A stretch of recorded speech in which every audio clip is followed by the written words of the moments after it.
हर महादेव। आप सबका हमारे YouTube चैनल पर स्वागत है। आज हम सुनेंगे शनिवार की व्रत कथा। शनिदेव नव ग्रहों में सबसे उग्र स्वभाव के ग्रह माने गए हैं। वही भगवान भोलेनाथ ने इन्हें न्याय की देवता की उपाधि दी है।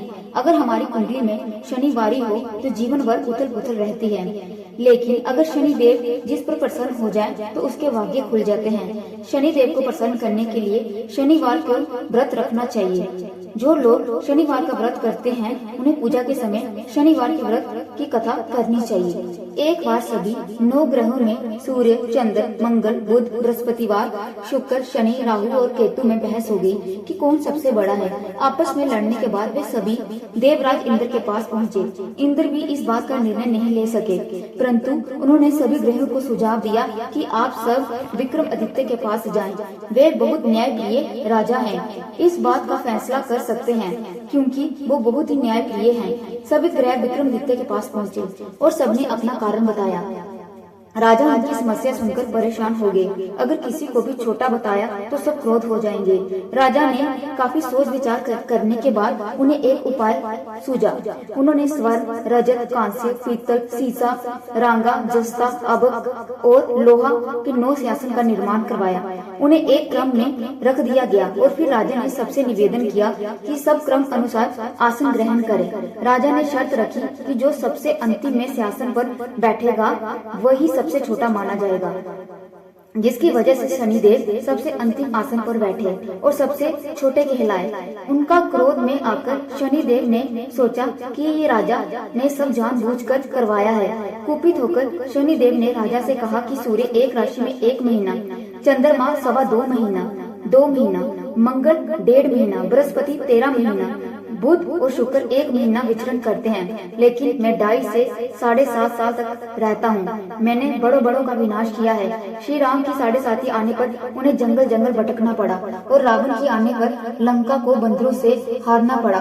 क्रोधित शनिदेव ने राजा से कहा कि अब आप भी सावधान रहिए। इतना कहकर शनिदेव कुपित होकर वहाँ से चले गए। फिर समय गुजरने पर राजा को 7.5 दशा का सामना करना पड़ा। उन्हीं दिनों एक व्यापारी कुछ घोड़े बेचने के लिए उज्जैन नगरी में आया। सुंदर सुंदर घोड़े देखकर राजा जी का जी ललचा गया। राजा ने उन्हें खरीदने का आदेश दिया।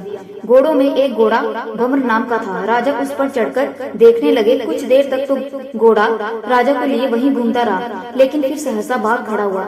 राजा को बड़ा अचंभा हुआ। घोड़ा एक भयानक जंगल में राजा को पटक कर अंतर्ध्यान हो गया। राजा अकेला उस वीरान जंगल में भटकने लगा। साय के समय जब उसे प्यास बहुत सताने लगी तो वे जोर जोर से चीखने लगा। उधर एक पगडंडी से एक ग्वाला अपने गांव को जा रहा था। वे राजा की आवाज सुनकर रुक गया। राजा उसके पास गया। ग्वाले ने उसकी व्यथा जानकर उसे निकट की नदी पर ले जाकर पानी पिलाया। पानी पीने के बाद राजा स्वस्थ हो गया और प्रसन्न होकर उसने ग्वाले को अपने हाथ की अंगूठी उतार कर दे दी और उससे कहा कि मैं उज्जैन का रहने वाला हूँ, जहाँ रास्ता भटक गया हूँ। तुम मुझसे रास्ता दिखाओ। तुम ग्वाला उस अपने साथ गांव में ले आया। वहां एक मिष्ठान की दुकान पर राजा ने मिठाई खा पीकर अपनी भूख मिटाई और दुकानदार को अंगूठी दे दी। दुकानदार के पूछने पर उसने उससे यही कहा कि मैं उज्जैन नगरी का रहने वाला हूँ और उसका नाम बोना है। फिर वे दुकान के बंद होने का इंतजार करता रहा और वहीं बैठा रहा। उस दिन दुकानदार की बिक्री बहुत हो गई। उसने सोचा ये भाग्यवान पुरुष है जो इसके आने की आज से मेरी इतनी बिक्री हुई है। इसलिए रात होने पर उससे वे बोला कि आप मेरे साथ मेरे घर चलें और मेरे साथ भोजन करें। राजा मान गया। जब वे दोनों घर पहुँचे तो दुकानदार की पत्नी ने उसका बड़ा स्वागत किया और सत्कार किया और अतिथि के लिए विशेष भोजन तैयार किया। भोजन करते समय एक अद्भुत घटना घटी। जहाँ राजा भोजन कर रहा था वहीं सामने की दीवार पर सोने का एक हार टंगा हुआ था। उसके पीछे एक चित्र था। सहसा ही वे हार वहाँ से अदृश्य हो गया। दुकानदार के यहाँ एक स्त्री बांधी थी। उसने जाकर घर की मालकिन से कहा वहाँ खूंटी पर हार नहीं है। जब बात दुकानदार तक पहुँची तो उसने राजा से पूछा। राजा बोला मुझे तो नहीं मालूम, तुम्हारे और मेरे अतिरिक्त जहाँ कोई नहीं था। सच बताओ हार कहाँ है? मुझे नहीं मालूम। राजा फिर बोला मेरे पास कोई हार नहीं है। जब कोई निर्णय नहीं हो सका तो दुकानदार राजा को इस नगर के राजा के पास ले गया। कभी राजा ने विक्रमादित्य को भली भांति सूरत देखकर बोला, ये व्यक्ति कभी चोरी नहीं कर सकता, और ये कहकर उसने विक्रमादित्य को छोड़ दिया। विक्रमादित्य जब उस नगर में यूं ही घूम रहा था, तब उस नगर में एक तेली ने उससे कहा कि मेरे यहाँ काम कर लो, मैं आपको रहने का स्थान दूंगा और खाना भी दूंगा। राजा मान गया और तेली उसे अपने घर ले आया। वहाँ सारा दिन राजा दानी पर बैठा उसके बैलों को हाँकता रहता और तेली बाजार में तेल बेचता रहता। जब वर्षा ऋतु आई और मूसलाधार वर्षा होने लगी, तब दानी पर बैठे हुए विक्रमादित्य ने मौज में आकर ऊंचे ऊंचे राग अलापना आरंभ कर दिया। निकट ही उस नगर का राजमहल था। वहाँ खिड़की में बैठी राजकुमारी ने जब राजा का मधुर स्वर में गीत सुना तो वह दिल हार बैठी।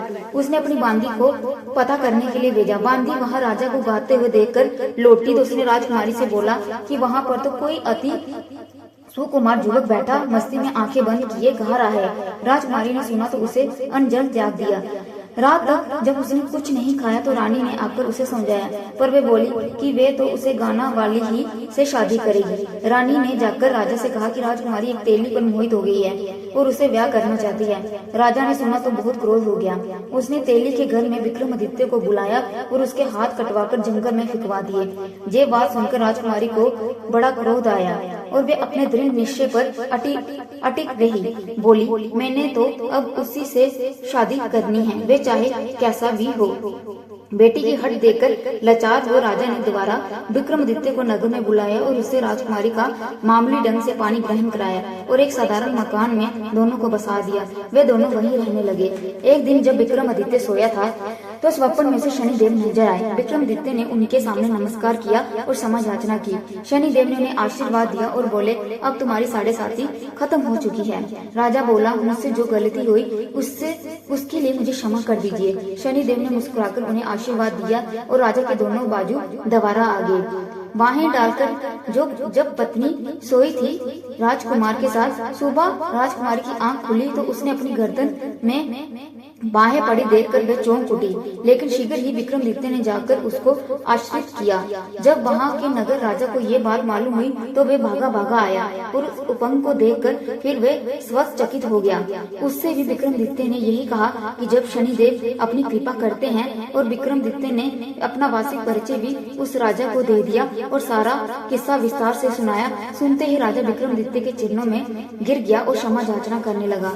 बस ये खबर शीघ्र ही सारे नगर में फैल गई। दुकानदार को जब पता चला तो वे भागा आया और विक्रमादित्य के पांव में पड़ गया। विक्रमादित्य ने उसे उठाया और आसन पर बिठाया और कहा, तुम घर जाकर उसी खूंटी पर देखो, हार वहीं पर होगा। और सच ही दुकानदार ने देखा, हार वहीं पर था। फिर विक्रमादित्य ने वहाँ के राजा को विदा मांगी। तब वहाँ के राजा ने हाथी, घोड़े इत्यादि नौकर सब विक्रमादित्य के साथ विदा किए। राजा विक्रमादित्य जब राजकुमारी को लेकर अपनी नगरी उज्जैन में पहुंचा तो सारी नगरी में उत्साह छा गया। अपने राजमहल में प्रवेश करने से पूर्व विक्रमादित्य ने नवग्रह की पूजा कराई और शनिदेव को सर्वोच्च स्थान दिया। साथ ही उसे नगर भर में ढिढोरा पिटवा दिया कि शनिदेव मनोवांछित फल को देने वाले हैं और नवग्रह में सर्वोच्च स्थान रखते हैं। इस प्रकार शनिदेव को मनाकर विक्रमादित्य ने अपने राज्य, यश और कीर्ति को अमर कर लिया है। बोलो श्री शनिदेव की जय। बोलो श्री नवग्रह की